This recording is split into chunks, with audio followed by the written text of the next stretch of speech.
We are in week 4 of our series 8 Life-Giving Disciplines. And with this week, in this small group video, we want to build on the conversation from this past Sunday and get very practical around the discipline of study, the fourth and the final of the inward disciplines, where we started with meditating on scripture and then fasting and prayer, and now the discipline of study. These are the 4 inward disciplines. I will begin by reading a few scripture passages to you.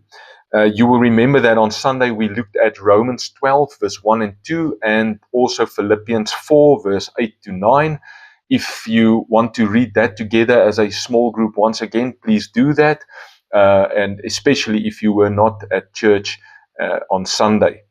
You can also then now look at 2 Timothy chapter 3 verse 16 to 17, which I will read to you. It says the following: all scripture is God-breathed and is useful for teaching, rebuking, correcting, and training in righteousness, so that the servant of God may be thoroughly equipped for every good work. Psalm 119 verse 9 says, how can a young person stay on the path of purity? By living according to your word. Psalm 119 verse 11, I have hidden your word in my heart, that I might not sin against you. The question I want to ask you is, when you become still and quiet, perhaps in times of prayer or time of meditation or solitude, and you become aware of your thought patterns and of your values and of your worldview, which thought patterns or values or areas in your life do you become aware of that are not aligned with the truth of God, with God's way of thinking, with God's values, and with God's will? What is not aligned with what is good, what is beautiful, what is uplifting? What is not aligned with what the Word tells us is truth? What is not aligned with what we see in the life and the words of Jesus? You will know, because the Holy Spirit will reveal this to you, and He will make you aware of this, not in order to condemn you, but in order to help you bring that into alignment with truth, because lies oppress, but the truth sets us free. Think about your relationships. Think about your self-image. Think about your work and how you see your work life. Think perhaps about your finances and how you operate around your finances. Think about your part in God's mission to humanity and to your community and how you fit into that. Is there anything in these areas that you pick up that's not aligned with God's truth? Write that down and become aware of that which is functioning outside of God's truth. Now, if you want to, as a small group, you can now mention that to one another and you can bring it to the light. And then perhaps you can pick 1 or 2 of these subjects and we can apply the discipline of study towards this specific area. What you will do then is you will take the Bible, you will take your Bible or a concordance, and you will go and look up scriptures that has to do with this specific theme that you identified. At the back of many Bibles, there's a concordance list where you will find a bunch of scriptures related to a certain word. The words will be alphabetical and it will give you a lot of scripture regarding to that specific theme, and you can then go and read the scriptures regarding that theme. What you can do with your YouVersion Bible app, if you have that on your phone, there's a search function where you type in the certain word and it will give you scripture about that specific word. The idea is then to confront your way of thinking or your mindset or your values with the truth and choose then to be transformed towards the truth. To allow the truth of God's word to transform us and to bring our lives into line with the truth. That might not happen immediately. It will not happen perhaps on the first day, But as you regularly study the Word of God, you study these verses, your mind will be renewed with the truth. And you will begin to think about what is true and what is pure, what is right, and what is uplifting. As 2 Timothy 3 verse 16 to 17 says, that Scripture is inspired by the Holy Spirit to guide our lives into truth. Now, let's take for an example stress, to be worried all the time. If I were to look up verses about stress, I would likely come to passages like Matthew chapter 6, verse 24 to 34. I would also come to a verse like 1 Peter 5, verse 7, among others. So let's take this as an example and as an experiment and read now Matthew chapter 6 from verse 24, dealing with stress. I am struggling with stress in my life, with worry.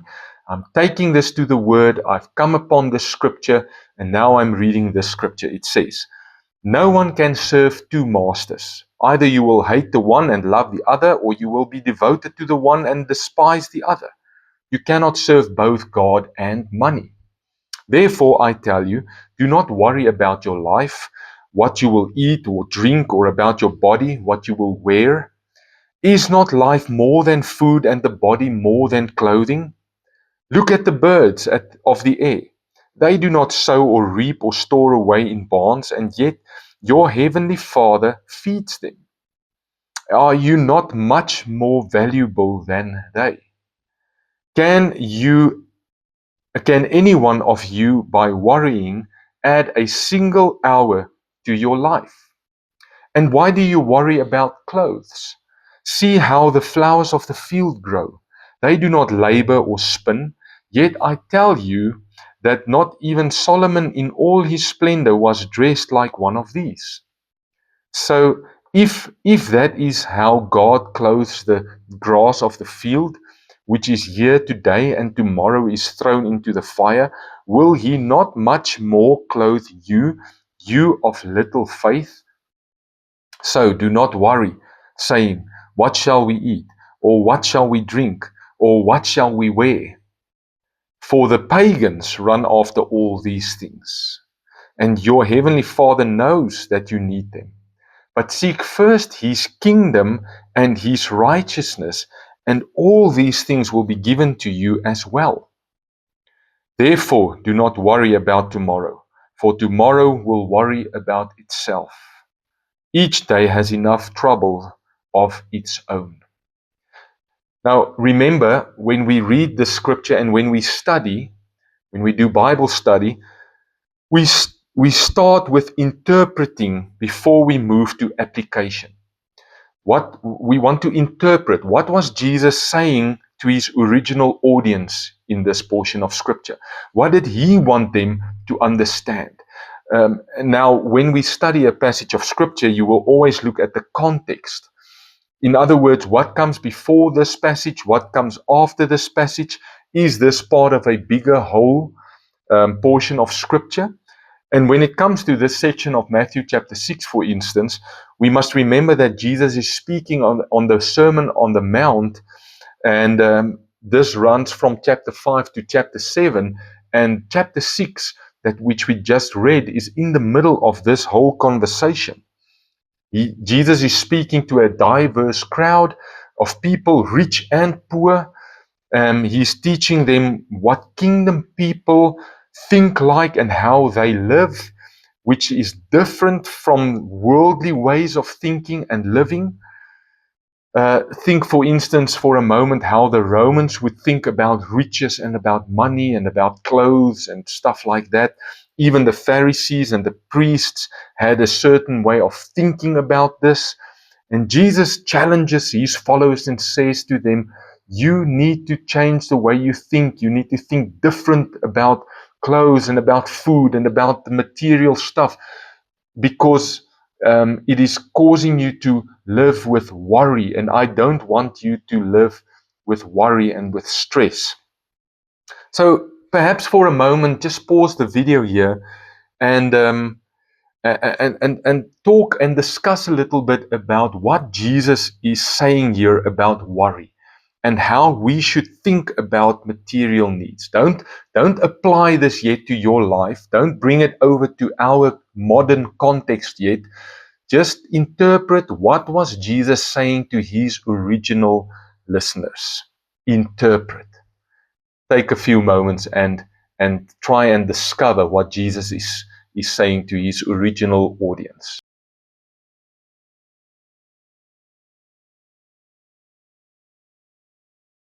Right. Once you've done that, we can now move and ask, all right, how does this now apply to me in my context, in my life? What can I take from this? Here are a few questions that you can ask which will help you to apply scripture to your life, to apply the message to your life. One question that you can ask is there a command for me to obey? Is there a command for me to obey in this portion of scripture? Well, in this case, yes, there is a command, and the command is do not worry. Do not worry. So what does this mean to me if I am commanded not to worry? There's another command in this portion of scripture. It says, seek first the kingdom of God and his righteousness. So what does that mean, to seek first the kingdom of God and his righteousness? Now, perhaps you will come to the conclusion that perhaps the one command has some implications on the other, so that if I obey the command to seek first the kingdom of God and his righteousness, I will not worry so much about my daily life. So talk a little bit about that, commands to obey. Another question that we can ask is there an example for me to follow?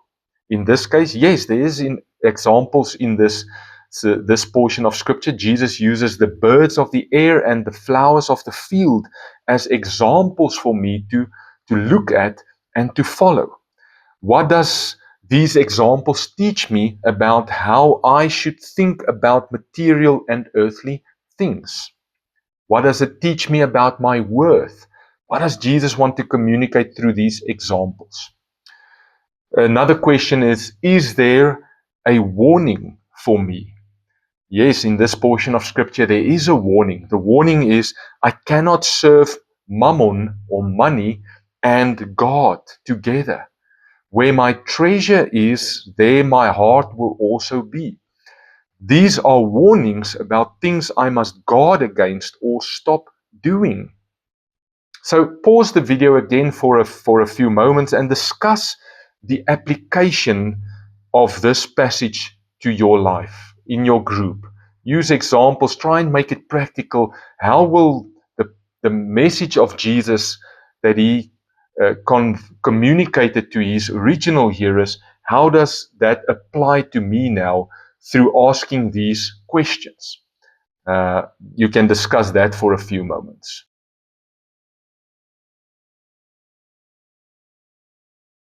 Good. This is how we study scripture and how we come to truth, through which God renews our minds, so that our lives are not shaped by the world and molded into the shape of the world, but so that our lives can be transformed into the image of Jesus Christ by the truth of God's word. You can do the same on your own with the passage of 1 Peter 5 verse 7, and then discuss perhaps on WhatsApp what stands out to you. How do you interpret this? The scripture that says, cast all your anxiety on him because he cares for you. Cast all your anxiety on him because he cares for you. Look at the section before this verse. Look at the section after this verse. Ask, what did Peter want to say to his original audience by saying this? How did it look in their context? And then ask the questions. Is there an example for me in this? Is there a warning for me? Is there a command? How can I apply this to my life? How do I cast my anxiety upon him? do I believe that He cares for me? So you can do that. You can do the same with other thought patterns that you identify. For example, fear. If you identify fear as a problem in your life, you will go to scripture and identify verses and scripture passages that has to do with fear. Something like perhaps 1 John 4 verse 18, Joshua 1 verse 9, Hebrews 13 verse 5. And you will renew your mind with the truth by studying the truth and allowing that to transform you. Remember the 4 steps of study. First step is repetition. Repeat what you are learning until it sinks in. Repeat reading these scriptures. Study these scriptures repetitively until it sinks in. The second step is concentration. Focus while you are studying. Don't study or don't read while you are doing something else. Focus, concentrate. The third step is understanding. Work with these scriptures until you understand what God is saying, what the scripture is saying. Read commentaries. Ask someone knowledgeable in the word if you need, but work with this until you come to understanding. And then reflection. Think about the implications and how you will apply it to your life. This is the 4 steps of study when you work with scripture. Repetition, concentration, understanding, and reflection. So what do you think as a group or as an individual about the truth that a person's thoughts always take the shape of that which they focus on, which they repeat and meditate on? What do you think about that truth? How does this happen negatively in our lives every day, where we are repeatedly bombarded with worldly ways of thinking in our conscious and even in our subconscious minds through television and through media and through radio that's constantly on and constantly bombarding us with information. And you are focusing on that. You are repeating, you're repetitively thinking of that. You are meditating on that. And that is shaping you in some or other way. Social media that we are exposed to without filters. We are constantly meditating on these things throughout the day. We are essentially becoming students of whatever we allow to shape us in the patterns of this world. And if we are not careful, we will be studying the wrong stuff and it will shape us in the wrong way. So how can we change this in a positive way? How can we become students of that which is uplifting, that which is healthy, that which is beautiful? Discuss this in your group, how you may need to replace or to change something in your environment. What should you stop doing? What should you start doing to ensure that you consistently concentrate and focus on the right things so that you can meditate on the right things and you can be shaped by the truth? Talk about this and identify 1 or 2 practical steps, achievable steps that you can start doing even from tomorrow that will help you with this. This is the purpose of the discipline of study, to transform us by the renewal of our minds, to shape us into the image and the likeness of Jesus Christ. Enjoy your discussion. I'm looking forward to spend time with you next week once again. And enjoy this week as you take steps into the direction of applying this discipline and making this discipline of study a part of your life. God bless.